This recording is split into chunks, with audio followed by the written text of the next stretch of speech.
Good morning Odisha. आज होची जून मास 15 तारिख शनिवार। चलंतु आज सकाळर गुरुत्वपूर्ण खबर उपरे नजर पकईबा। ता पूर्व समस्ते चैनल को सब्सक्राइब करने सहित आपण केउ जिल्लारू हमर वीडियो देखुचंती कमेंट रे जणांतु। चलंतु आजिर खबर उपरे नजर पकईबा। आजिर प्रथम खबर, खरार असंभाल ताती भितर आसिला भल खबर। आगामी 17 तारिख बढ़िबो वर्षा। राज्यर केतक जिले में गोटे किंबा दुईटी स्थान में प्रबल वर्षा होवर संभावना रही। सेपटे मौसुमी अग्रसर पाग अनुकूल रही बोली भुवनेश्वर आंचलिक पाणीपाग विज्ञान केन्द्र पक्षर पूर्वानुमान करिछि। 17 तारिख में नयगढ़, कलाहांडी, कंधमाल, रायगड़ा, गंजाम और गजपति जिले में गोटे किंबा दुईटी स्थान में प्रबल वर्षा होवर संभावना रही। सेहीपरि 18 तारिख में केन्दुझर, मयूरभंज, बालेश्वर और भद्रक जिले में गोटे किंबा दुईटी स्थान में प्रबल वर्षा होवर संभावना रही। चलंतु परवर्ती खबर उपरे नजर पकईबा। गुजब को खंडन कला ट्राई। गोटे फोन रे दुईटी सिम कार्ड चलैले देबाकू पड़िबनी अर्थ। गत किछि दिन हैला सोशल मीडिया रे एक खबर नहीं बेस चर्चा होबारे लागिछि।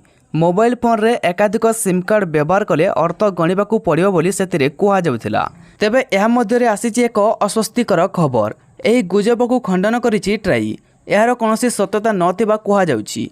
फोन रे एकाधिक सिम व्यवहार कले ता उपरे चार्ज लागू करा जिबा नै ट्राई रो कोनोसी योजना नथिबा कुहा जाउछि। चलंतु परवर्ती खबर उपरे नजर पकईबा। नुआ सरकार नुआ शासन। जुलाईरु बदलिबो ब्रिटिश शासन। लागू हेबो पुलिस रो नुआ भारतीय नियम। जुलाई मासरु बदली जिवो भारतर शासन प्रणाली। हटिबो ब्रिटिश शासन एवं लागू हेबो भारतीय नियम। आईपीसी, सीआरपीसी एवं एविडेंस एक्ट को हटेबे केंद्र सरकार। आसंता जुलाई मासरु लागू हेबाकू जाउची नुआ पुलिस आईन। भारत में नुआ सरकार भाव प्रधानमंत्री मोदी शपथ ग्रहण करने पर बदलिबाकू जाउची भारत में चलीथिबा ब्रिटिश शासन। या परे भारतर न्याय संहिता जुलाई मासरु लागू कराजिबो बोली घोषणा करा जायछि। चलंतु परवर्ती खबर उपरे नजर पकईबा। कामचला बाचस्पति हेले रणेंद्र प्रताप स्वाई। आठगड़ विधायक राजा स्वाई को कामचला बाचस्पति भाव शपथ पाठ करिसेंती राज्यपाल रघुवर दास। राजभवन में यह शपथ ग्रहण उत्सव होइतिला। अन्यपटे कामचला बाचस्पति भाव दायित्व नेबा परे राजा स्वाई मंत्रिमंडल समस्त सदस्य और विधायकों को शुभेच्छा जणाइछंती। चलंतु परवर्ती खबर उपरे नजर पकईबा। स्कूल रे 5T बोर्ड तुरंत हटाइबाकू निर्देश देले सरकार। नवीन पट्टनायक नेतृत्वाधीन बीजेडी सरकार स्कूल गुड़िकरे लागिथिबा 5T चार्टर को तुरंत हटाइबाकू आज राज्य सरकार निर्देश देइछंती। चलंतु परवर्ती खबर उपरे नजर पकईबा। आधार कार्ड अपडेट डेडलाइन बढ़ेले केंद्र सरकार। मागणारे आधार कार्ड संशोधन समय को आउ 3 मास बढ़ेला UIDAI। एबे आपण आपणकर आधार कार्ड को सेप्टेम्बर 14 तारिख पर्यंत मागणारे अपडेट करिपारिबे।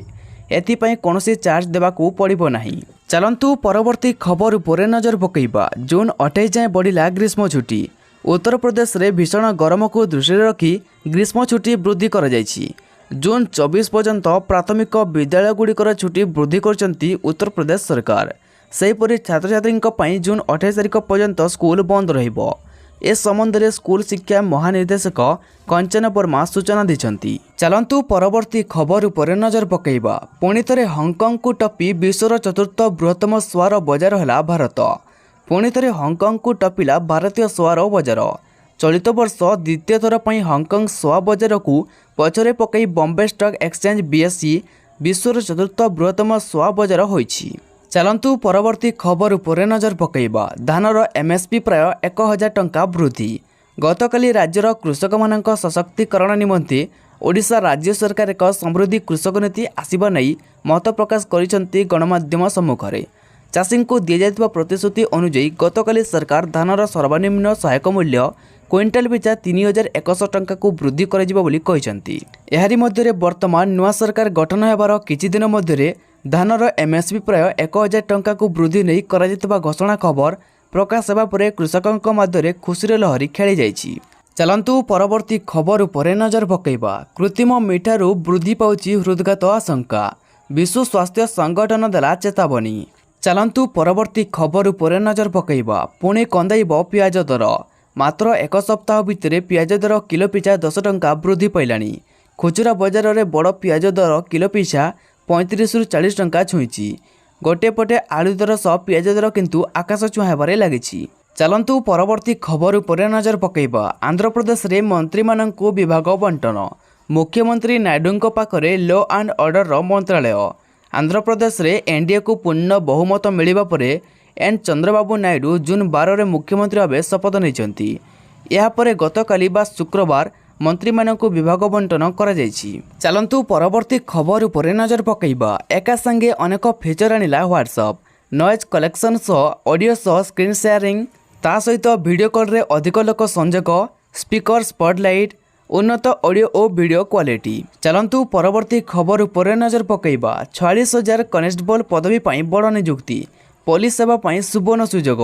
जून 13 तारिख में जारी होइतबा विज्ञप्ति अनुसार वर्तमान BSF, CISF, SCB, ITBP, AR एवं एनसीबी रे कनेस्टेबल रैंक रे मोड 46,717 पदवी पूरण करा जिवो। चलंतु परवर्ती खबर उपरे नजर पकईबा। नुआ सरकार बड़ घोषणा, 1,000 टंका बढ़िला पेंशन। आंध्र प्रदेश मुख्यमंत्री चंद्रबाबू नायडू क्षमता ग्रहण करिया परे मेगा डीएससी रे दस्तखत करथिले। तापरे से पेंशनभोगी को एक बड़ खुशी खबर देथिले। वृद्ध, विधवा एवं अविवाहित महिला माने वर्तमान 3,000 टंका पेंशन पाउछंती, किंतु एहाकु वृद्धि करा जाई 4,000 टंका करा जायछि। वर्तमान ठारू एनटीआर रो भरोसा नाम रे पेंशन दिया जिवो। चलंतु परवर्ती खबर उपरे नजर पकईबा। राज्य रे ऑफिस स्तर रे होई परे बड़ धरणर परिवर्तन। ओडिशा रे नुआ सरकार आरंभ होईछि। शपथ नेबार दिनक परे मुख्यमंत्री मोहन माझी कड़ा पदक्षेप ग्रहण करिसेंती। शुक्रवार राज्य में प्रशासनिक अव्यवस्था देखि ताजुब हो पड़ती मुख्यमंत्री। समीक्षा बेले सरकारी व्यवस्था राज्य में संपूर्ण भुशुड़ी पड़ा जानिबा परे से चिंता प्रकट करिसेंती। चलंतु परवर्ती खबर उपरे नजर पकईबा। G7 सम्मिलनी चलिथिबा बेले इटाली संसद रे पिटापिटी। इटाली G7 आयोजन करुछि। विश्वर शक्तिशाली देशर शासक माने एही सम्मिलनी रे अंशग्रहण करिया पई इटाली रे पहुंचिछंती, किंतु सेपटे इटाली संसदर वितर्क बेले एक रोचक घटना देखिबाकू मिलिछि।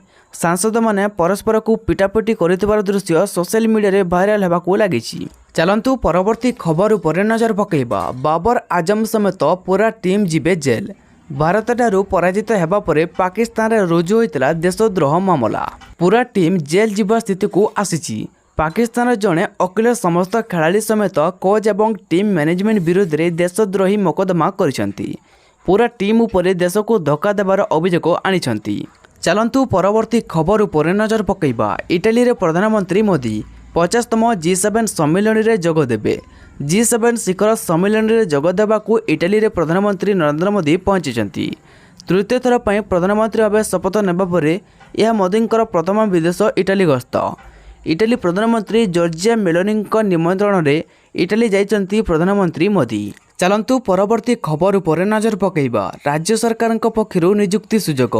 किराणी, अमीन, टाइपिस्ट और स्टेनो पद पूर्ण हेबो। चाकरी खोजुथिबा आशायींक पई खुशी खबर। राज्य सरकार पक्षरु किराणी, अमीन, टाइपिस्ट और स्टेनोग्राफर आदि पदवी पूर्ण हेबो। बरगढ़ जिला जज कार्यालय रे जूनियर क्लर्क कम कॉपीस्ट, जूनियर टाइपिस्ट, स्टेनोग्राफ ग्रेड 3 सालाराइड अमीन पदवी पूर्ण हेबो। चलंतु परवर्ती खबर उपरे नजर पकईबा। पुणी थरे दुनियार सबुठारु लोकप्रिय नेता हेले पीएम मोदी। तृतीय थर पई प्रधानमंत्री हेबा परे पीएम नरेंद्र मोदी प्रथम थर पई इटाली जाइछंती। इटाली से देश जेउठारे राहुल गांधी सीधासलख संपर्क रही, जेउठारे सोनिया गांधी जन्म होइतिला, किंतु वर्तमान से इटाली रे पीएम नरेंद्र मोदी जबरदस्त चर्चा हेबारे लागिछि। चलंतु परवर्ती खबर उपरे नजर पकईबा। नूतन नियम अनुसार बढ़िला बियर और मदर दाम। हरियाणा रे नूतन मद नीति बुधवार ठारू कार्यकारी होइछि। नुआ नीति लागू हेबा फଳରେ राज्य रे मद विक्रेतांक पई एक खराब खबर आसीछि, कारण राज्य रे मद महंगा होइछि। या व्यतीत बियर मध्य महंगा होइछि। वर्तमान आपनकु एक बोतल देसी मद बोतल किनिया पई 5 टंका एवं बियर पई 20 टंका अधिक देबाको पड़िबो। या सहित विदेशी मद दर मध्य 5% वृद्धि कर जाइछि। एथर नुआ नीति रे गत वर्ष तुलन में रिजर्व मूल्य रे 7% को वृद्धि कर जाइछि। चलंतु परवर्ती खबर उपरे नजर पकईबा। जून 22 रे जीएसटी काउंसिल बैठक। जुलाई तृतीय सप्ताह रे आसी पारे बजेट। अर्थमंत्री निर्मला सीतारमण को अध्यक्षता रे जीएसटी काउंसिलिंग बैठक जून 22 रे हेबो। जीएसटी काउंसिलिंग सचिवालय सोशल मीडिया मंच एक्स रे लिखिछि, जीएसटी काउंसिलिंग रो 53तम बैठक जून 22, 2024 रे दिल्ली रे हेबो। बैठकर एजेंडा सूचना बे काउंसिलिंग सदस्यों को दिया जाई नाही। ଚାଲନ୍ତୁ ପରବର୍ତ୍ତୀ ଖବର ଉପରେ ନଜର ପକାଇବା। ଭାରତରେ ଆରମ୍ଭ ହେବ ସ୍ୟାଟେଲାଇଟ୍ ଇଣ୍ଟରନେଟ୍, ଜିଓକୁ ମିଳିଲା ଅନୁମତି। ରିଲାଏନ୍ସ ଇଣ୍ଡଷ୍ଟ୍ରିଜ୍ର ଜିଓ ପ୍ଲାଟଫର୍ମକୁ ଭାରତ ପକ୍ଷରୁ ବଡ଼ ଅନୁମତି ମିଳିଛି। ଲୁକ୍ସେମବର୍ଗ ଏସିଆ ସହ ମିଶି ଦେଶରେ ଆରମ୍ଭ କରିବ ସ୍ୟାଟେଲାଇଟ୍ ଇଣ୍ଟରନେଟ୍। ହାଇସ୍ପିଡ୍ ଇଣ୍ଟରନେଟ୍ ପାଇଁ ଜିଓକୁ ଭାରତର ସ୍ପେସ୍ ପ୍ରାଧିକରଣ ଏପରି ଅନୁମତି ଦେଇଛି।